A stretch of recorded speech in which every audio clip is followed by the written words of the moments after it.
Okay, so cancer.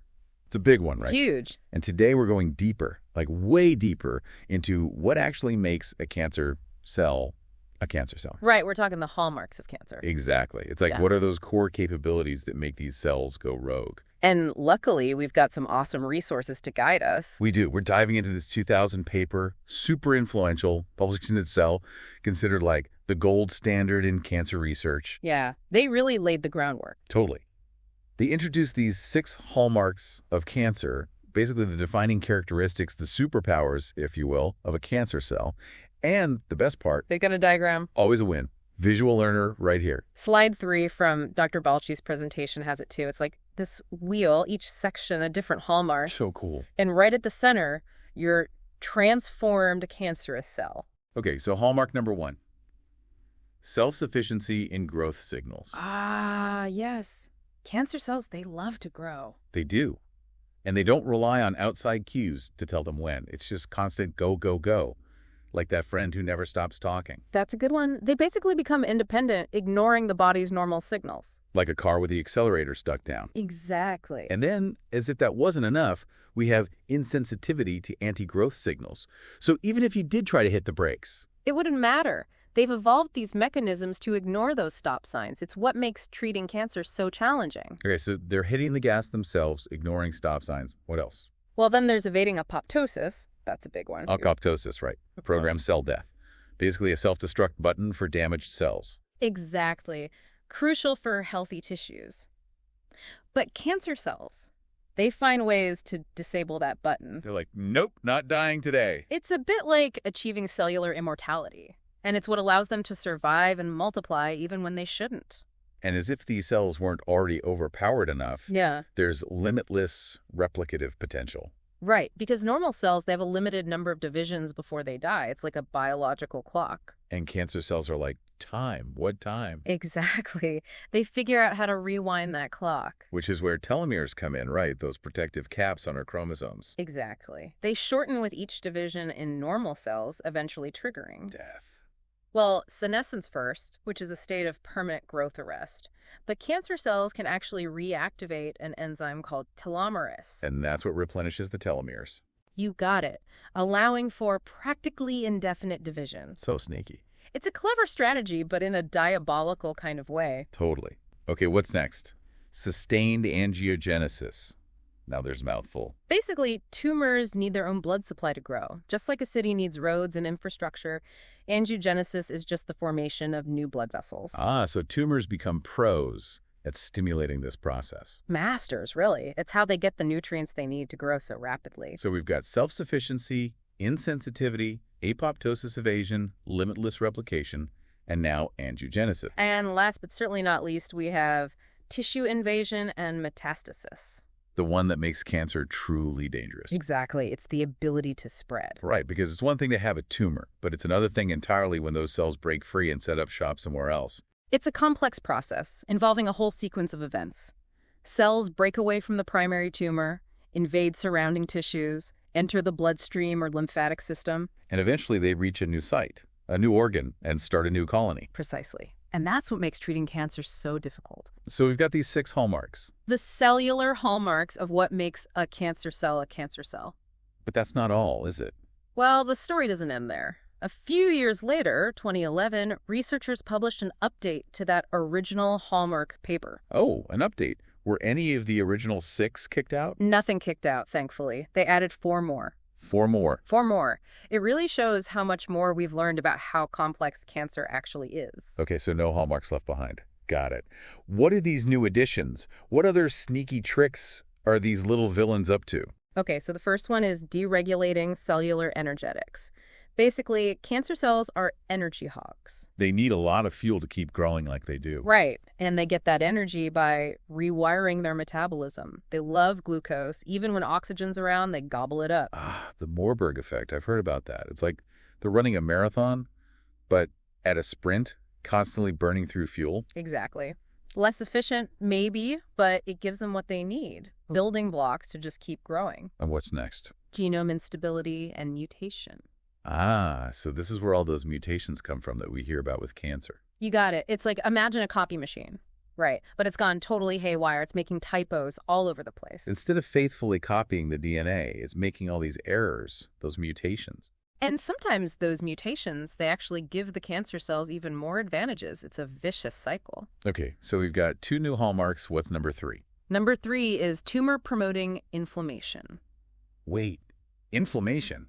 Isn't that supposed to be a good thing? Like, that's how our body fights off infections, right? You're right. Acute inflammation, total lifesaver. But chronic inflammation, that's a different story. It can actually create an environment where those cancer cells, they just thrive. So it's like we're accidentally giving the supervillain an advantage. Kind of. And the last of the new hallmarks is, in my opinion, the sneakiest of all. Let me guess, evading taxes. Huh. If only. No, it's avoiding immune destruction. Because remember, your immune system, it's like your own personal security force. Right, always on patrol looking for anything suspicious. And it's really good at getting rid of precancerous cells. But cancer cells, they're masters of disguise. They actually evolve ways to avoid those defenses. Like going incognito. Don't they do something with MHCI molecules? Yes, they can downregulate those. And those molecules, they're like little ID tags for your immune system. MHCI acts like a name tag. Well, they present these fragments of proteins, like a fingerprint. So the cytotoxic T cells can tell the difference between what's supposed to be there and what's not. So if the cancer cells can hide their MHCI, they're basically invisible. Exactly. Much harder for the immune system to target and eliminate them. But it gets even sneakier. Sneakier, how? They can exploit immune checkpoints. Okay, immune checkpoints. So it's kind of like this don't shoot signal that cancer cells can send to the immune system. They use these molecules, like PD-L1, which binds to the PD-1 receptor on the T cells. Wait, PD-1, like those new checkpoint inhibitor drugs that are showing such promise for treatment? Exactly. Those drugs block that signal, so the immune system can do its job. So we're basically helping the immune system recognize the enemy. You got it. Like a cellular arms race, isn't it? Constant back and forth. Absolutely.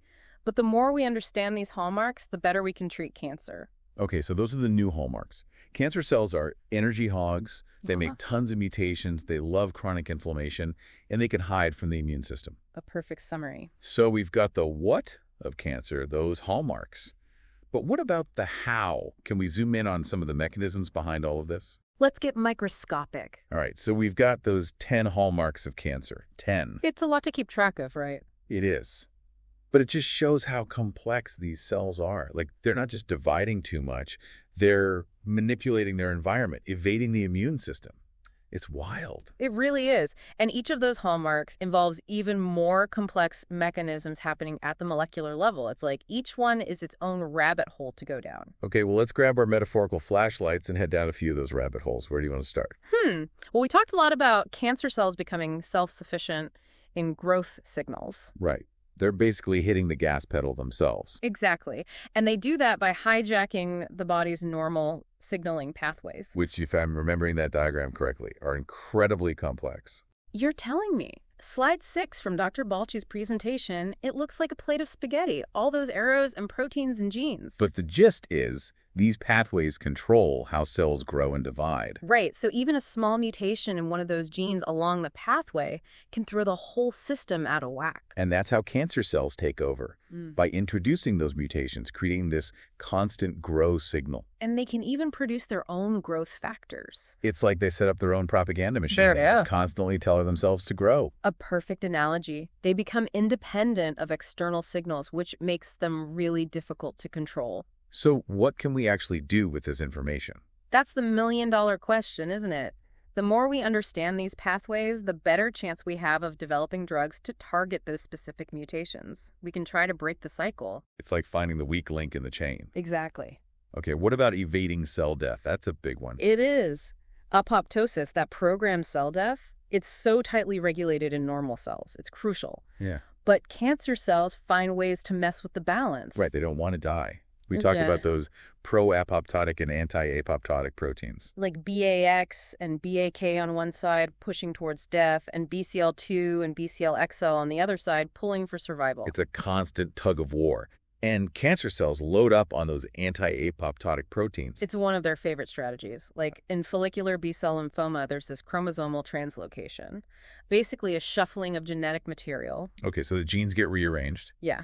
And it leads to this overproduction of the BCL2 protein. So these lymphoma cells become almost impossible to kill. They've got a really strong grip on those anti-apoptotic proteins. Fascinating, but also kind of terrifying. It is.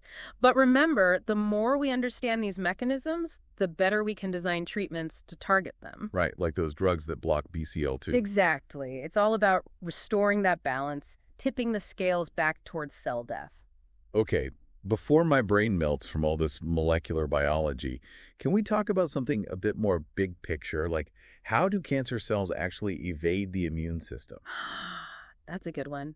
Because remember, your immune system, it's constantly on patrol. Right, those T cells are like the body's security guards. And they're usually really good at spotting and getting rid of anything that looks suspicious, including precancerous cells. But cancer cells, they're sneaky. They figure out ways to avoid those security checks. Exactly. One way they do this is by downregulating those MHC-I molecules we talked about earlier. The ones that act like ID tags for the immune system. Exactly. They present these fragments of proteins on the surface of the cell, like a fingerprint, so the T cells know what's supposed to be there. But cancer cells, they can actually reduce the expression of those MHC-I molecules. So they're basically going incognito. Exactly. The immune system, it doesn't even recognize them as a threat. Wow. But they have other tricks too, right? Like, what about those immune checkpoints? Ah, yes. The immune checkpoint pathway.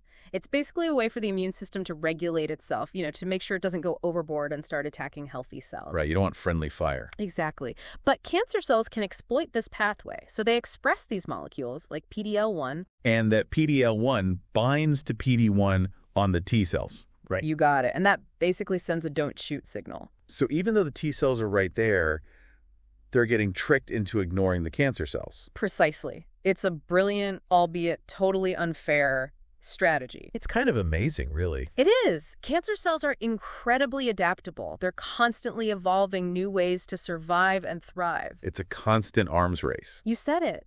But that's why research is so important. The more we learn about these mechanisms, these hallmarks of cancer, the better equipped we are to fight back. And I've made some incredible progress, right? I mean, those immune checkpoint inhibitors that you mentioned, they're already making a huge difference for some patients. Absolutely. And that's just one example. There are so many exciting new therapies being developed all the time. It gives me so much hope for the future. Well, this has been an incredible deep dive. Thank you so much for joining me today and for sharing your expertise. My pleasure. And to our listeners, be sure to check out the show notes for links to all of the resources we talked about today. Until next time, keep those brains curious.